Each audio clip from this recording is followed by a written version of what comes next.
അപ്പോൾ നമുക്ക് നല്ല ടേസ്റ്റി ആയിട്ടുള്ള ഓലന് പെട്ടെന്ന് തന്നെ ഉണ്ടാക്കിയെടുക്കുക. അതിനായിട്ട് 1/4 കപ്പ് കുതിർത്ത് വെച്ചിട്ടുള്ള മമ്പയർ ഒരു കുക്കറിലേക്ക് ഇട്ട് കൊടുത്തിട്ട് ആവശ്യത്തിനുള്ള വെള്ളം കൂടെ ഒഴിച്ചിട്ട് ഒരു വിസിൽ മാത്രം അടിച്ചെടുക്കുക കേട്ടോ.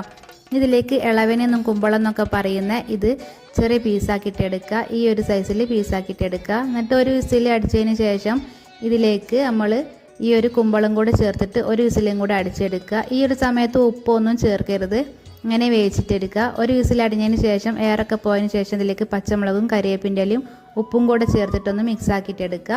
എന്നിട്ട് ഇതിലുള്ള വെള്ളമൊക്കെ ഒന്ന് വറ്റിച്ചിട്ടെടുക്കണം. അങ്ങനെ വെള്ളം വറ്റിയതിന് ശേഷം നമ്മൾ ഇതിലേക്ക് 1/2 കപ്പ് തേങ്ങാപ്പാലാണ് ഒഴിച്ചു കൊടുക്കുന്നത്.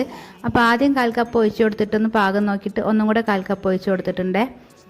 ഇനി തേങ്ങാപ്പാൽ ഒഴിച്ചതിന് ശേഷം തിളപ്പിക്കാനായിട്ട് വെക്കരുത്, ഒന്ന് ചൂടായാൽ ഫ്ലെയിം ഓഫ് ചെയ്യുക. അതിന് ശേഷം കറിവേപ്പിലയും വെളിച്ചെണ്ണയും കൂടി ഒഴിച്ചിട്ട് ഒന്ന് അടച്ചു വെക്കുക. ചൂടൊക്കെ പോയതിന് ശേഷം തുറന്നു നോക്കുമ്പോൾ നല്ല സെറ്റായിട്ട് നമ്മൾ ഓലൻ ഇവിടെ വന്നിട്ടുണ്ട് കേട്ടോ.